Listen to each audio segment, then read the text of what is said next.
पात्रता आएगी। और ब्रह्म है आत्मा, आत्मा में लीनता का व्रत श्रद्धा में करो, इतना तो कर सकता है ना जी। फिर चारित्र में धीरे धीरे होएगा, एक बार स्वाद चखेगा तो धीरे धीरे धीरे बढ़ जाएगा। श्रद्धा में तो लो कि ब्रह्मचर्य में आत्मा के अंदर चलना, ये शांति का दरिया है आत्मा। यहीं से सुख में, शांति में, आनंद की बरसात होगी। और पुद्गल में कहां से होगी, जो अनादिकाल से पुद्गल के पीछे रहा है। होगी नहीं, हुई नहीं, अनंत काल होगी भी नहीं। और वो ब्रह्मचर्य शरीर का समझता है बस। यहां सारा झगड़ा खड़ा हो गया। वास्तव में जो जीव बहुत उपवास आदि करे उसको तपस्वी कहते हैं जगत में, उपास करने वाले को। यद्यपि कोई ध्यान अध्ययन आदि विशेष करता है, वास्तव में तो वही तपस्वी है। आदि में सब लेना, व्यवहार मार्ग जितना भी कहा है। आत्मा का ध्यान का पुरुषार्थ करे, भगवान की भक्ति का करे, पूजन का करे, जिनवानी समय का करे, तीर्थ यात्रा करे, समय शिखर आदि सिद्ध क्षेत्र जाए, तीर्थक निर्वाण क्षेत्र जाए। ये सब व्यवहार होता है, अज्ञानी के भी होता है, ज्ञानी के भी होता है। लेकिन वह उत्कृष्ट तपस्वी है जो कोई ध्यान और अध्ययन विशेष करता है। तथापि यहाँ चरणानुयोग में बाह्य तभी की प्रधानता है। चरणानुयोग तो उसको तपस्वी कहेंगे। अविरत सम्यक दृष्टि को नहीं कहेंगे। यद्यपि वो तपस्वी हो चुका है लेकिन उसको नहीं कहेंगे। बाहर से देखा जाता है ना चरणानुयोग, ये चरणानुयोग की शैली है। आप देखो कैसा संभालते हैं। तो जिनवानी में तो शिव को है के दिया।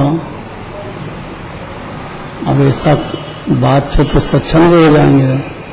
पहले ही पाप में पड़े हैं 24 घंटे, और यहाँ और सुनने को मिल गया जिनवानी से।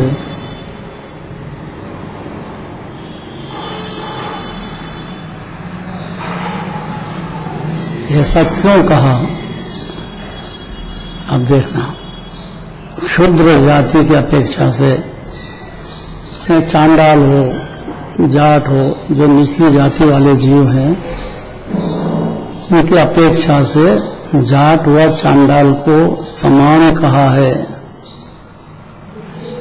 परंतु चांडाल से जाट कुछ उत्तम है। क्यों? क्योंकि चांडाल को तो स्पर्श भी नहीं किया जाता है। अगर हो जाए तो नहाओ जाओ घर जाके। चांडाल तो समझते ना, भंगी होते। यहां भी 7 भंग कहेंगे, क्योंकि इसका अध्ययन करने से अनादिकाल का एक चांडाल बना जीव का टूटेगा। ऐसा निमित्त नैमित्तिक है, कर्ता कर्म तो नहीं है। उस अपेक्षा से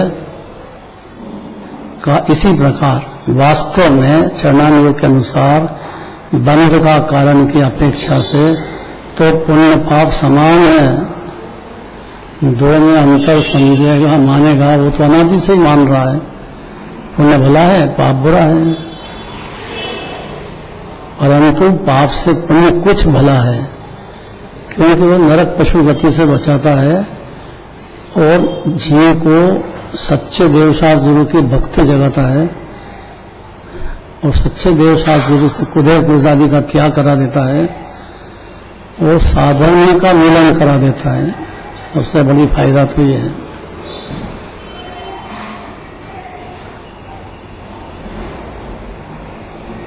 साधर्मी माने जो दिगंबर जैन धर्म में थोड़ा सा भी प्रेम जगा हो उसको कहते हैं साधर्मी। कोई आत्मानुभूति की जल्दी नहीं है। मैं इस अपेक्षा से कहा है क्योंकि यह पुण्य मंद कषाय रूप है, इसलिए पुण्य को छोड़ करके पाप में लगना युक्त नहीं है। यह अभिप्राय नहीं जिन्वानी का है कि पुण्य को भी है कहा है तो आप पुण्य छोड़ करके पाप में निशंक प्रवृत्त हो। ये तो अनादिकाल से कर रहा है, उसको जिन्वानी सुनने का पात्र भी नहीं रहेगा। क्यों कहा? पर जिनागम ने मोक्ष मार्ग में पहला उपाय तो आगम ज्ञान है, फिर अध्यात्म की बात करो। आगम ज्ञान माने अपनी प्रणति में जो भाव हो रहे हैं उससे बंद होता है, पाप का हो या पुण्य का हो, आकुलताएं होती है। मोक्ष मार्ग में बाधक है दोनों, फिर भी कहा है पुण्य भाव को उपादेय। क्यों कहा? क्योंकि मंद कषाय रूप है, इसलिए पुण्य को छोड़कर के पाप में लगना युक्त नहीं है। नहीं तो उल्टा अर्थ निकालता जिन्वानी का। यही कठिन बात है। बस आ गया शास्त्र में, पुण्य भी एक सभी का है, पाप से भी भटको पुण्य से भी भटको, धर्म तो शुरू ही नहीं होता है। तो फिर काहे के लिए पुण्य में आ रहे हैं? घर ही रहो, घर बैठे आत्म ध्यान कर लेंगे, और क्या काम है? आत्मा अपने को मानना है तो मान ही रहे हैं कि इतना नहीं समझते कि हम आत्मा है, इतना ही नहीं समझता है बस। इसलिए पहला काम आगम ज्ञान, अर्थात 8 कर्म क्या होते हैं, कैसे बनते हैं, क्यों बनते हैं, पाप से ही बनते हैं, पुण्य से ही बनते हैं, तो फिर कहाँ जाए? ऐसा प्रश्न पैदा होना चाहिए जीव को। खुद को होना चाहिए, दूसरे के लिए बात नहीं है बिल्कुल भी, क्योंकि तो डूबे ही है। व्यवहार आभासी के तो चक्कर में पड़ना ही नहीं, मार डालेगा बुरी तरह से। करेगा पुण्य, बस 1 पूजा करो, 2 करो, 4 करो, थकता ही नहीं होता। प्रक्षाल भी करो तो शांति से होने दो ना भाई, हाई बात क्यों करते हो? सब चले जाए, कहां से आ गए, भगवान को छू रहे हैं, पहले से शुरू कर दो। भागम भाग मतलब क्या उसका? ये समझता नहीं कि वो जीव है, भगवान से बात कर रहा है, उसको डिस्टर्ब क्यों करते हो? जल्दी का क्या काम है आप? वहां मूर्ख है। प्रक्षाल में जल्दी बिल्कुल करना नहीं, कोई जब तक पूरा नहीं हो जाए जब तक बोलना भी नहीं, जिन्वानी चालू ही नहीं करना चाहिए। कहा कि नहीं कहा चरणान योग में, पाप से पुण्य भला है, कहा कि नहीं कहा? तो इसका रहस्य है, ऐसे नहीं कहा है। तो हेतुबंध का कारण कि ये द्रव्यान योग के अनुसार है। आगम में ये बात नहीं है। आगम का मतलब पर्याय और पुण्य पाप भाव, पाप से पुण्य भला है तो जिन्वानी उसको पुण्य में लगाना चाहती है। पुण्य कहाँ होगा कि जिनेंद्र भगवान के दर्शन, पूजन, भक्ति, स्वाध्याय, ये सब पुण्य का ठिकाना है। ये तो मोक्ष मार्ग ओपन हो जाए, लेकिन उसकी जो भूमिका बंधेगी वो यही बंधेगी तो बंधेगी, और नहीं तो 84 लाख में अनुमति तो चलेंगे नहीं। इसमें कुदेर कुगुरु कुशास का तो त्याग करा ही दिया जीवों को।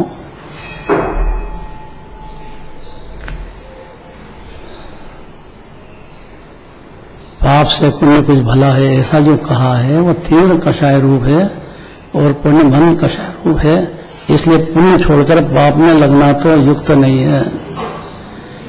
आगम ज्ञान पहले चाहिए, फिर आत्मा की बात करो। मोक्ष मार्ग में पहला उपाय तो आगम ज्ञान है।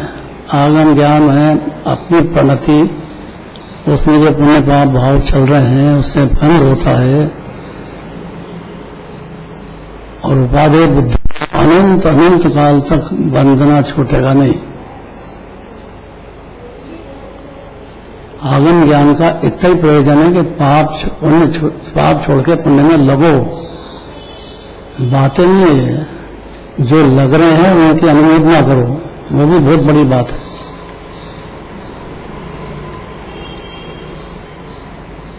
क्यों? क्योंकि आगम ज्ञान बिना तो धर्म का साधन अन्य हो ही नहीं सकता है। अर्थात निश्चय धर्म की शुरुआत भी नहीं होगी, आत्मा शब्द भी सुनने को नहीं मिलेगा और पात्रता ही नहीं होगी उसकी, शास्त्र सुनने तक की पात्रता भी पैदा नहीं होगी। मगन है तो कर्ता बुद्धि में, कुटुंब परिवार में पूरी तरह से मगन है। आप भाव खूब करा लो, एक्सपर्ट हो गया है। इसलिए तुम्हें भी यथार्थ बुद्धि अर्थात जो सत्य है आगम ज्ञान वो करके आगम का अभ्यास करना चाहिए, तुम्हारा कल्याण होगा।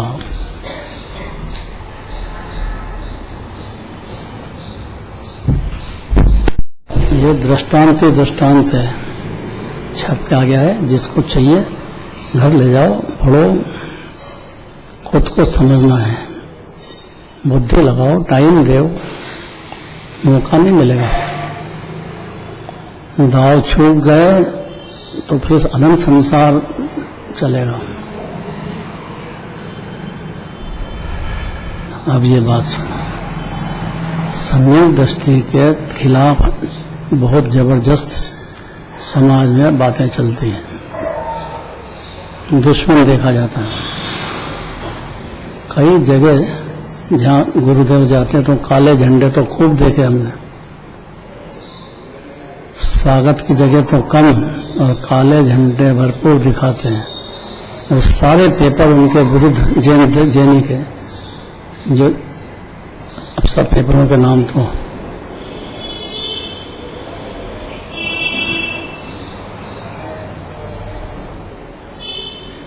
नदी में कर दिए, नए पूरे में तो हो ही गया, ऐसा बाहर निकाल दिए। और तो एक अपने यहाँ के श्वेतांबर दीपचंद जी चौधरी थे, देखा होगा ना, सबको याद आएगा। याद आ रहा है कि नहीं? ये नहीं थे? इनको याद है कि नहीं? पीछे, अरे पीछे वाले से कह रहा हूँ, हमारे आपके पहले की बात है। यूँ अभी की है तो इनको याद नहीं आ रहा है।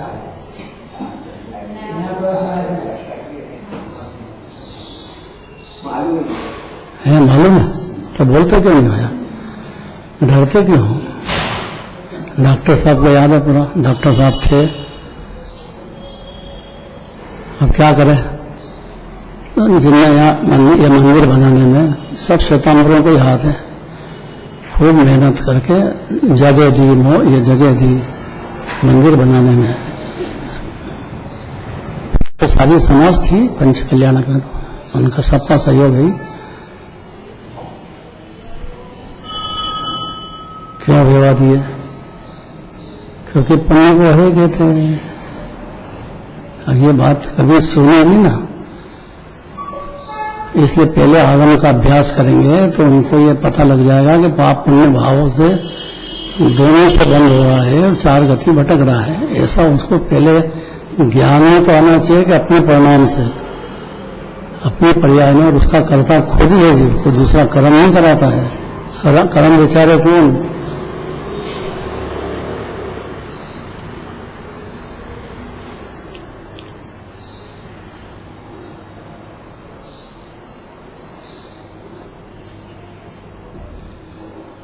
प्रश्न क्या है? क्योंकि जीव अपने को ठगने में चतुर, बहुत जबरदस्त चतुर है।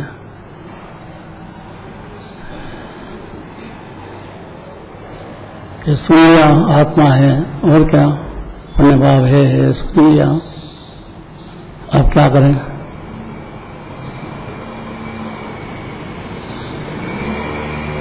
और अविरत सम्यक दृष्टि के पुण्य भी बहुत होता है, पाप भी बहुत होता है, बल्कि पाप ज्यादा होता है, पुण्य कम होता है। तो जिन्होंने फिर अविरत सम्यक दृष्टि की या सम्यक दर्शन की तारीफ प्रोत्साहन क्यों करती है, इस प्रश्न का जवाब देंगे। अगर प्रश्न पैदा होगा तो सुनेगा, नहीं तो नहीं सुनेगा। इसलिए प्रश्न घुट जाना चाहिए पहले, तो उत्तर में मजा आएगा, नहीं तो फिर पूरा का पूरा आनंद संसार पर ला जाएगा।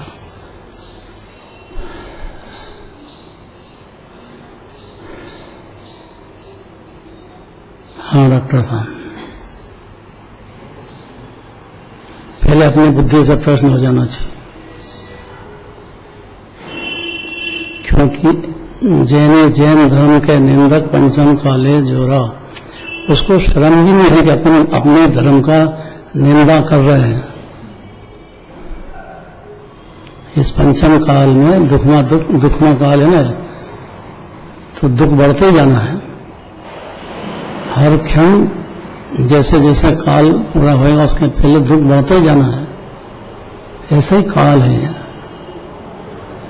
कोई भाग्यशाली, महाभाग्यशाली जिनवाणी सुनने बैठ जाए या जिनराज के दर्शन भी कर ले तो भी बहुत बड़ी बात है, बहुत ही बड़ी बात है।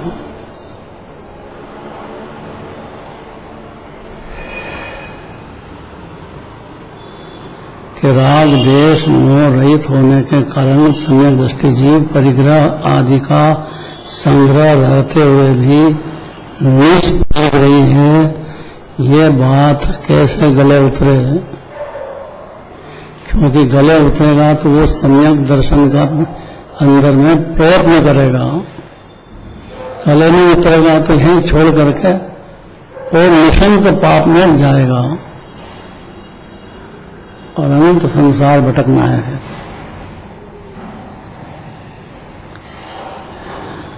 फिर से दृष्टांत दे दिए पहले, और सारी जिनवाणी में इतनी ही बात करना चाहते हैं। ये बात बंद नहीं होगी। आप देखो, पुण्य कहते हैं बात, दृष्टांत ही दृष्टांत देखो, पढ़ो पढ़ो।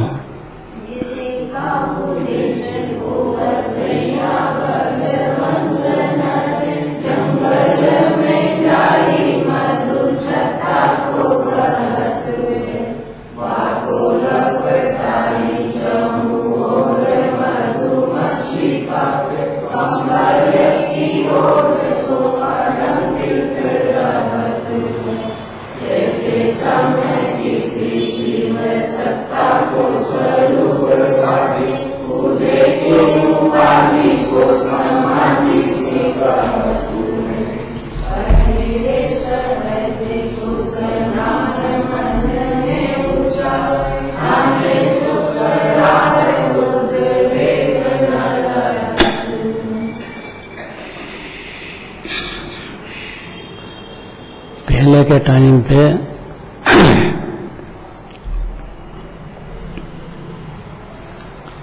जहाँ कलेक्टर का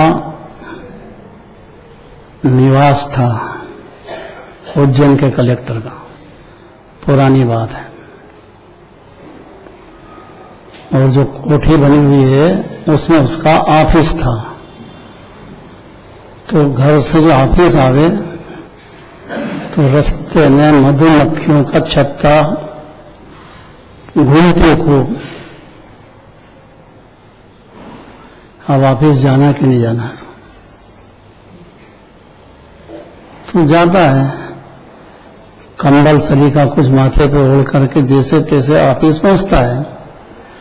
तो पहुंचे तो वहां तो छत्ते भरे हैं मधुमक्खी के, जैसे तैसे अंदर पहुंच जाता है, लेकिन वो डर तो उसको बैठे कि मधुमक्खी का छत्ता है। ये तो देखा होगा ना, याद होगा पुराने लोगों को, प्रत्यक्ष देखा होगा।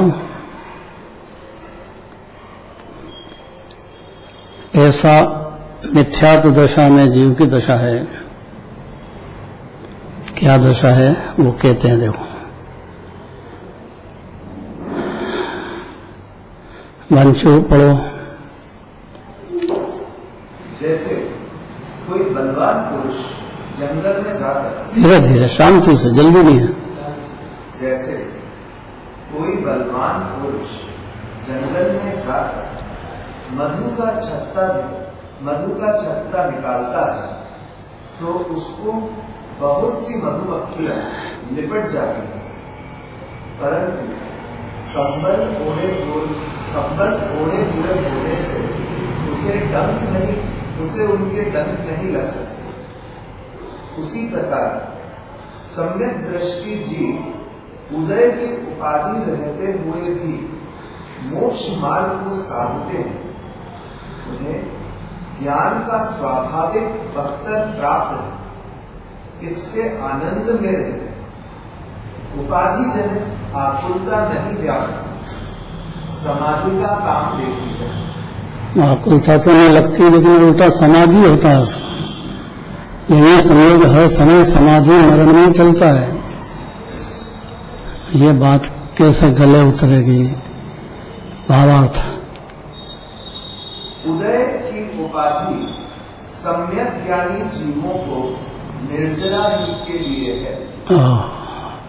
इससे वह उन्हें चारित्र और तप का काम देती है, अतः उनकी उपाधि भी समाधि।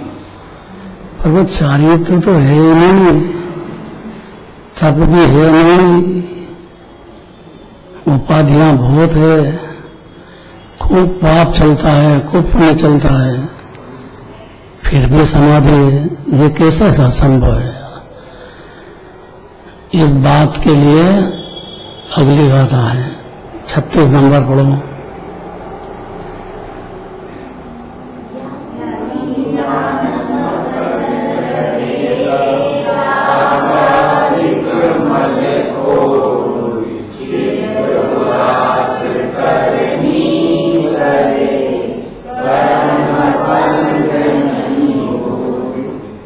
अब यह कठिन बहुत है। विक्रांत पढ़ो। ज्ञानी मनुष्य राग, द्वेष, मोह आदि दोषों को हटाकर ज्ञान में मस्त रहता है और शुभाशुभ क्रिया वैराग्य सहित करता है। इससे उसे कर्म बंध नहीं होता। गले उतरती है बातें, बस ये उतर जाए तो कुछ बचता नहीं है। इसीलिए 66 दिन तक देवधनी ने गिरी, क्यों नहीं गिरी? गंधर्व देव उपस्थित थे, बड़े बड़े गंधर्व देव बैठे, बहुत सारे गंधर्व। कितने गंधर्व थे महावीर भगवान की सभा? 11 गंधर्व थे, सबके नाम है शास्त्र। वो सब बैठे, क्या वो पात्र नहीं थे?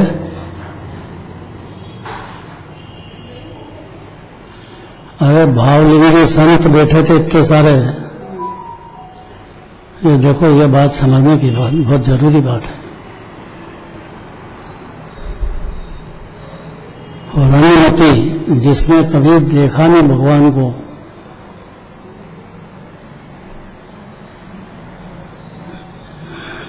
वो तो इंद्र को लगा कि भाई दीवधनी में रही 66 दिन हो गए, सब बैठे हैं, कब तक बैठे? अवधि ज्ञान से उसने देखा कि इसमें योग्य पात्र नहीं है गंधर्व देव। गंधर्व देव भी योग्य पात्र नहीं है, तो कैसे गंभीर मामला होगा?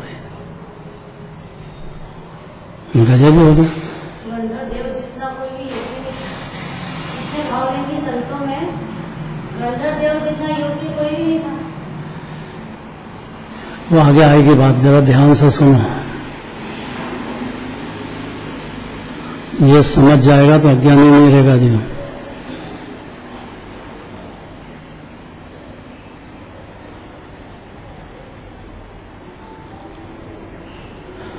बात उसको कहते हैं कि जो जिनवाणी ने कहा है वो अनुभूति करे। तो सब गंधर्वों को अनुभूति तो थी, लेकिन इससे नहीं चलता है काम। उसमें इतनी योग्यता होना चाहिए कि ये बात जगत के हर जीव तक पहुंचाने की ताकत रखता हो। क्या कहा? उसको पात्र कहते हैं। आप अपने कल्याण कर लो, ये एक अलग बात है, लेकिन पात्र उसको कहते हैं कि अपना कल्याण करते हुए भी जगत के जीवों के कल्याण में निमित्त बन सके, उसको पात्र कहा जाता है। बहुत कठिन बात है ये। क्या कहा पात्र की परिभाषा? अपना कल्याण करो तो करो, कोई रोकता नहीं है। जितने जल्दी आत्मा में लीन होकर अनंत सिद्ध हो जाओ, काम तो इतना ही करना है। आपने एक बार सुन लिया, दूसरी बार कोई जरूरत नहीं सुनने की, वो अपने लिए हुआ। लेकिन पात्र उसको कहते हैं कि जिसको अपने पर्याय की पूर्णता जब तक अनंत भगवान नहीं बन जाए, लेकिन भगवान की जो वाणी है वो जगत के हर जीव तक पहुंचा सके, ऐसी उसमें पात्रता हो, उसको पात्र कहा है। इसीलिए 66 दिन तक नहीं फिरी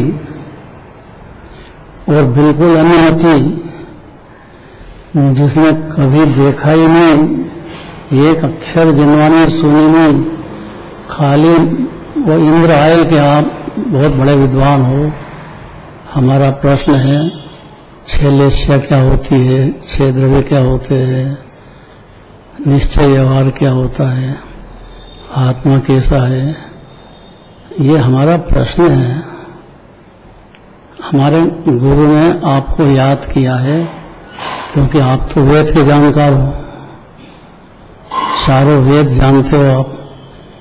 अनुमति में तो होते ना त्रिवेदी, चतुर्वेदी, द्विवेदी, कितने वेद का ज्ञान है आपको। तो आप सभी का तो ज्ञानवंत तो कोई है ही नहीं। और ये प्रश्न का समाधान हमारे यहाँ सभा में बैठे तो बहुत हैं, लेकिन उनसे समाधान नहीं हो पा रहा है। तो कृपया आप चल के समाधान कर दीजिए कि भाई मैं तो जैन धर्म के बारे में कुछ जानता ही नहीं हूं, और आपने जो प्रश्न करे हैं उसका एक भी जवाब नहीं जानता हूं। मैं क्या करूंगा कि आप तो खाली चलो, बस आप जाओगे तो हमारे को भगवान की वाणी सुनने को मिल जाएगी। नहीं तो हम तो बैठे हैं कोरे के कोरे। हुआ कि नहीं ऐसा? अरे हुआ कि नहीं हुआ?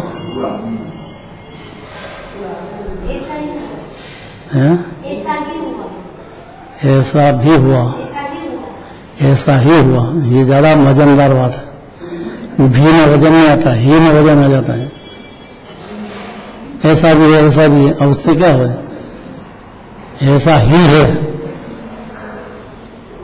आए उनको कुछ बात पता तो था ही नहीं, खाली समझ में देखा और फिर वानस्थल देखा, इतना हुआ ना। तो मानस्थल में इतना ऊंचा मानस्थल देख करके और परम शांत मुद्रा देखी मानस्थल की, प्रतिमा जी की, इतने उनको पात्रता पैदा हो गई। देखो कोई सा जीव कोई से क्षण लग जाए, ये बात सीखना चाहिए। कोई जीव को हिलने समझना अपने से। 4 गति का कोई भी जीव हो, कब उसकी पात्रता जग जाए, ये उसके उपादान की ताकत है। फिर क्या हुआ? हमें बताओ तो बोले, हम तो कौन बताए। तो वहां देखा चूहा भी आया, बिल्ली भी आई, सब पशु का कोठा अलग बैठे हैं, सारी तरह के देव लोगों का भी कोठा अलग है। नरक की तो नहीं आ पाते हैं, लेकिन नरक के जीवों को भी पता लग गया था कोई महापुरुष का जन्म हुआ है। ऐसा गर्भ कल्याण के अंदर जो बरसात होती है रत्नों की 6 महीने पहले से उससे पता लग जाता है नरक के जीवों को भी कि महापुरुष आने वाले हैं। वो अपने ज्ञान में इतना संगी पंचेंद्रिय को सोचने की ताकत हो जाती है, बहुत बड़ी ताकत है संगी पंचेंद्रिय, और हर जीव की है। और विषय कषाय में कुटुंब परिवार में बर्बाद हो जाता है बेचारा, अनादिकाल से तो ऐसे ही हुआ, तो कोरा का कोरा रह गया।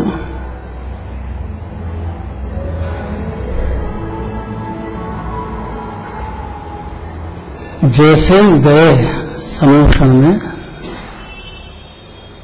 मान तो नहीं गल गया उनका, और गए अंदर के देवधनी खिलना शुरू हो गई। हुआ कि नहीं हुआ ऐसा? तो 66 दिन बाद क्यों खिली?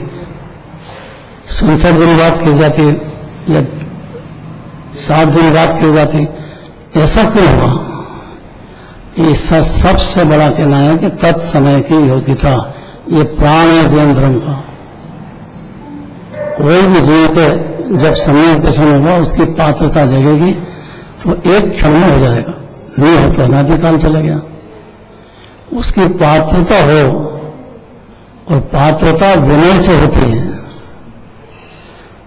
अति विनयवंत होगा जिन्होंने भगवान के सामने, उनको नहीं सुनेगा, खुद सुनने तक की क्षमता रखेगा, जिनवाने की भी सुनेगा, समझाएगा, वो पात्र बनता जाता है। ये जो आग्रह के मेरी सुना सब, वो मिथ्या दृष्टि जीव है, कोई सुनेगा नहीं उसकी। और जो चाहेगा कि मेरे को टाइम है, मैं क्यों किसी को सुनूं, उससे सब सुनना चाहेंगे, है ना उलट पुलट बात। जो चाहते हैं वो समझेगा कि मैं समझ ही नहीं सकता हूं किसी को, वही पात्र होता है और उसी के लोग सुनेंगे। जो सुनना चाहता है उसकी कोई नहीं सुनेगा, कम से कम जेल में जो मंदिर आ गया वो तो नहीं सुनेगा।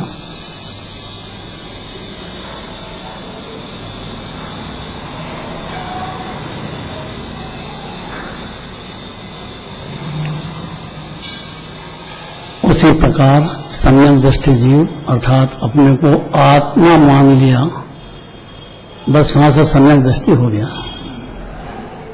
अनादि अनंत मान लिया, अकृति मान लिया, पंच परमेष्टि की खान मान लिया अपने को,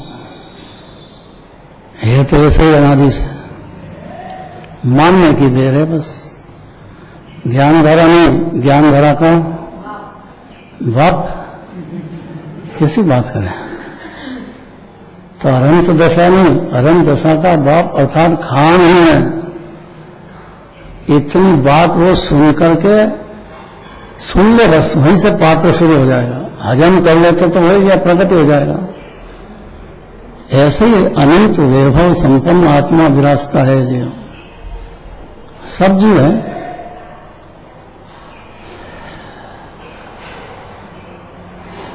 तब प्रश्न है कि सम्यक दृष्टि जीव के सम्यक ज्ञान होने से हर क्षण निर्जरा ही होती है। पाप हो तब भी निर्जरा है, पुण्य हो तब भी निर्जरा है। ये धारा बंद नहीं हो सकती। संवर हो गया ना, संवर होना, आनंद का जन्म हो गया, शांति का रस पान शुरू हो गया। मैंने जिन्हें भगवान का विनय आ गया उसको, उसी क्षण से आत्मा का अनुभव होएगा, देर नहीं है बस।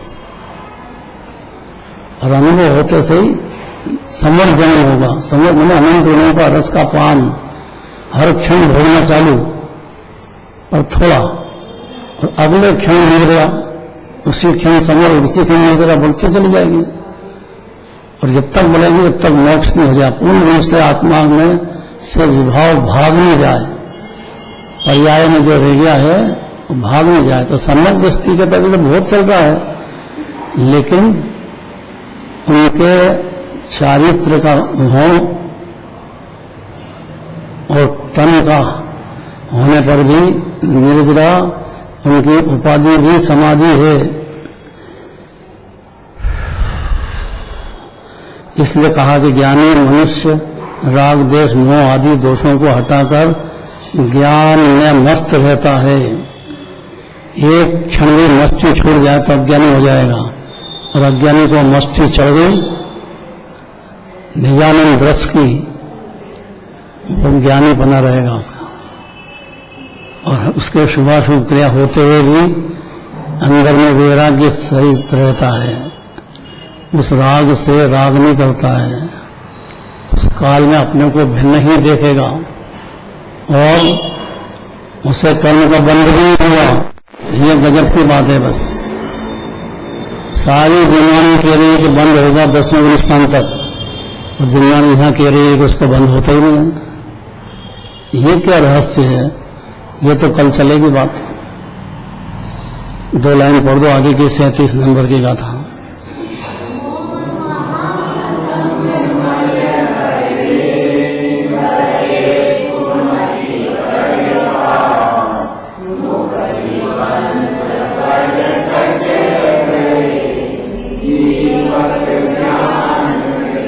डॉक्टर साहब पढ़ना।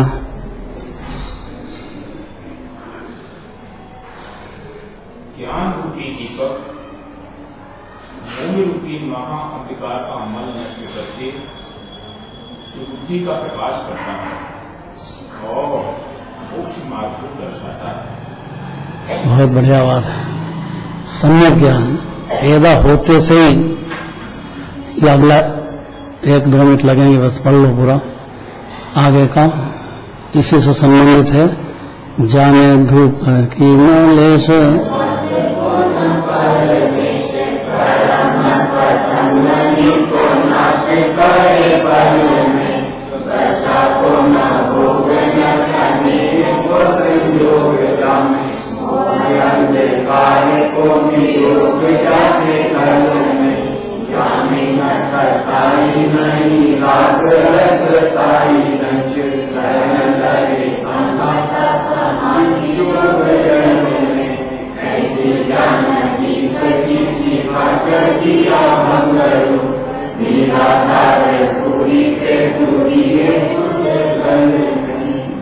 राजकुमार नहीं आया, आज राजकुमार नहीं आया, गजब हो गया।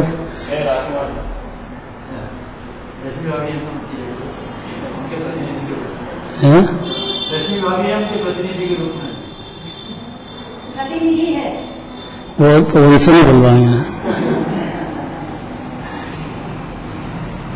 एक बार जो बोल गए उसको दूसरी बार मौका नहीं देंगे, फिर किससे कहें। जम्बो भी नहीं है, राजकुमार भी नहीं है।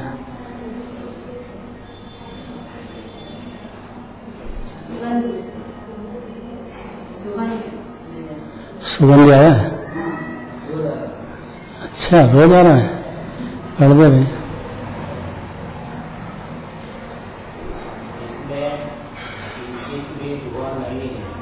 जोर से बोलिए, फिर से बोलो, पावर से बोलो, डरो मत। इसमें किंचित भी हुआ नहीं है जो हवा के लकोरों से बुझ नहीं सकता, जो एक क्षण भर में कर्म पतंगों को जला देता है, जिसमें बत्ती का भोग नहीं है और न जिसमें रस तेल आदि आवश्यक है, जो मोह रूपी अंधकार को मिटाता है, जिसमें किंचित भी आँच नहीं है और न राग की लालिमा है, जिसमें समता समाधि और योग प्रकाशित रहते हैं, ऐसी ज्ञान को अखंड ज्योति स्वयं सिद्ध आत्मा में स्फुरित हुई है, शरीर में नहीं। बहुत बढ़िया।